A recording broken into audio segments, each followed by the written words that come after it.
বৃহত্তৰ ভোমলাহাটী যুৱ মঞ্চৰ উদ্যোগত আমি দৈবানক ক্ৰিকেট প্ৰতিযোগিতা আৰু সাংস্কৃতিক খেল আয়োজন কৰিম বুলি আমি অলৰেডি প্ৰস্তুত কৰিছিলোঁ।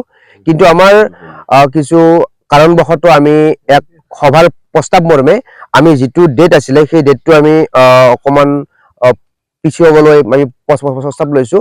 গতিকে আমি এই আমাৰ যি দৈবানক ক্ৰিকেট প্ৰতিযোগিতা আৰু সাংস্কৃতিক খেল আমাৰ অনুষ্ঠান আয়োজন কৰা ডেটটো আমাৰ অহা মানে এইটো মাহৰ জানুৱাৰীৰ 31 তাৰিখৰ পৰা ফেব্ৰুৱাৰীৰ 3 তাৰিখলৈ আমাৰ পিছুৱাই দিয়া হৈছে। আমাৰ 31, 1, 2 আৰু 3 আমাৰ এইকেইদিনত আমাৰ খেল আৰম্ভ হ'ব আৰু 3 তাৰিখে আমাৰ সাংস্কৃতিক সন্ধিয়া আমি আয়োজনৰ মানে কি প্ৰয়াস কৰিছোঁ।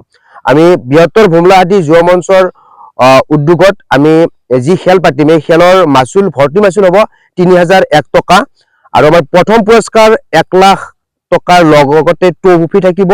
দ্বিতীয় পুৰস্কাৰ 60,000 টকা আৰু কোৱাৰ্টাৰ ফাইনেলত প্ৰৱেশ কৰা প্ৰতিটো দলে 5,000 টকাকৈ পাব। প্ৰতিখন খেলতে মেন অফ দ্য মেটচ বঁটা থাকিব। মেন অফ দ্য চিৰিজ বঁটা এটা লিড টিভি দিয়া হ'ব।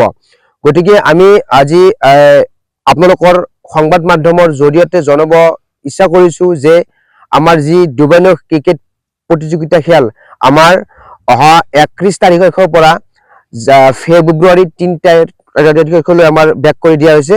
গতিকে সকলোকে আমি এইখিনি কথা বা অসমবাসীক জনাবলৈ আমি এইখিনি আজি আপোনালোকত আহিছোঁ। ধন্যবাদ।